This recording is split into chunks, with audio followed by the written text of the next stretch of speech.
दोस्तों नमस्कार, मेरा नाम है अनूप आकाश वर्मा और आप देख रहे हैं द रिपोर्टर हिंदी। उत्तर प्रदेश विधानसभा चुनाव 2027 में मुस्लिम राजनीति को लेकर एक बार फिर नई रणनीतियां बन रही हैं। असदुद्दीन ओवैसी की पार्टी AIMIM ने सार्वजनिक रूप से कहा है कि यदि सम्मानजनक शर्तों पर बात हो तो वो बीजेपी को रोकने के लिए विपक्षी गठबंधन का हिस्सा बनने को तैयार है। लेकिन साथ ही पार्टी ने बड़े पैमाने पर चुनाव लड़ने की तैयारी भी शुरू कर दी है। यदि समाजवादी पार्टी AIMIM के बजाय पीस पार्टी और राष्ट्रीय उलेमा काउंसिल जैसे दलों के साथ समझौते पर विचार करती है तो उसका उद्देश्य मुख्य रूप से मुस्लिम वोटों का बिखराव रोकना हो सकता है।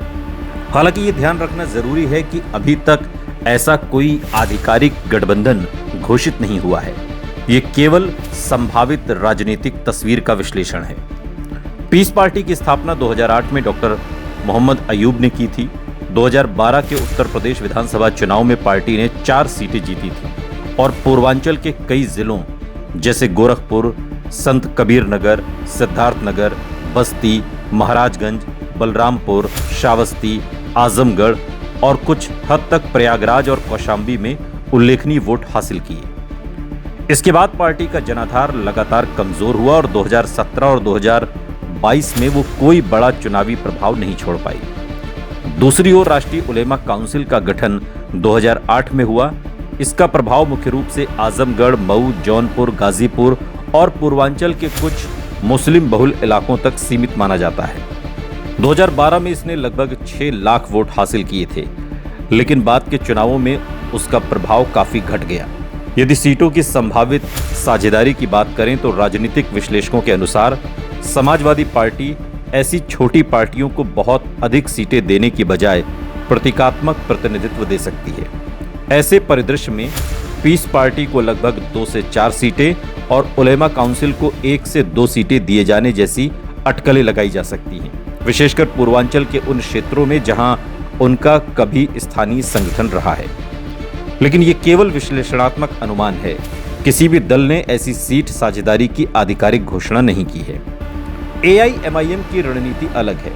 पार्टी पश्चिमी उत्तर प्रदेश, अवध और पूर्वांचल के मुस्लिम बहुल क्षेत्रों में अपनी मौजूदगी बढ़ाने की कोशिश कर रही है और लगभग 200 सीटों पर चुनाव लड़ने की तैयारी की बात कर चुकी है। पार्टी ने बहुजन समाज पार्टी समेत अन्य दलों के साथ गठबंधन की संभावना भी खुली रखी है। राजनीतिक दृष्टि से AIMIM का प्रभाव सबसे अधिक उन सीटों पर माना जाता है जहां मुस्लिम मतदाता 25 से 40% या उससे अधिक हैं।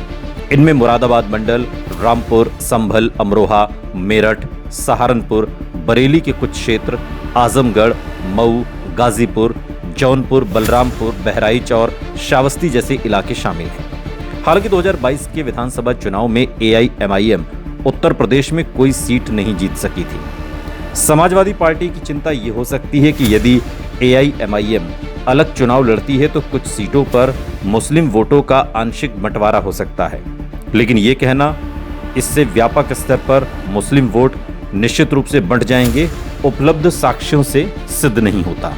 2024 के लोकसभा चुनाव में उत्तर प्रदेश के अधिकांश क्षेत्रों में मुस्लिम मतदाताओं का बड़ा हिस्सा रणनीतिक रूप से बीजेपी के प्रमुख प्रतिद्वंदी उम्मीदवार के पक्ष में जाता दिखाई दिया। इसलिए 2027 में वास्तविक स्थिति उम्मीदवारों, स्थानीय समीकरणों और गठबंधनों पर निर्भर करेगी। यदि समाजवादी पार्टी पीस पार्टी और उलेमा काउंसिल को साथ लाती है तो उसे पूर्वांचल के कुछ जिलों में स्थानीय धार्मिक नेतृत्व और सीमित संगठनात्मक नेटवर्क का लाभ मिल सकता है। लेकिन इन दोनों दलों का वर्तमान जनाधार 2012 की तुलना में काफी कमजोर माना जाता है। इसलिए वो AIMIM के राज्यव्यापी प्रभाव का पूर्ण विकल्प बन जाएंगे, ऐसा कहना कठिन होगा। समग्र रूप में देखें तो AIMIM का प्रभाव सीमित क्षेत्रों में मुकाबले को प्रभावित करने की क्षमता रखता है, विशेषकर मुस्लिम बाहुल्य सीटों पर। पीस पार्टी और उलेमा काउंसिल का प्रभाव मुख्यतः पूर्वांचल के कुछ जिलों तक सीमित है। यदि समाजवादी पार्टी इन दलों के साथ समझौता करती है तो उसका उद्देश्य प्रतीकात्मक प्रतिनिधित्व और स्थानीय नेटवर्क को जोड़ना हो सकता है, न कि केवल AIMIM की भरपाई करना। 2027 के चुनाव में इन दलों की वास्तविक भूमिका इस बात पर निर्भर करेगी कि वे कितनी सीटों पर लड़ते हैं। उम्मीदवार कौन होते हैं और क्या मुस्लिम मतदाता रणनीतिक मतदान को प्राथमिकता देते हैं। इसलिए उपलब्ध राजनीतिक संकेतों के आधार पर यह कहा जा सकता है कि एआईएमआईएम समाजवादी पार्टी के लिए कुछ चुनिंदा सीटों पर चुनौती पैदा कर सकती है, जबकि पीस पार्टी और उलेमा काउंसिल कुछ क्षेत्रों में सीमित राजनीतिक सहायता दे सकती है, लेकिन वो अकेले एआईएमआईएम के संभावित प्रभाव की पूरी भरपाई कर सकेंगी, ऐसा निष्कर्ष निकालने के लिए अभी पर्याप्त प्रमाण उपलब्ध नहीं है। अभी समय बाकी है, आगे आगे देखिए होता है क्या।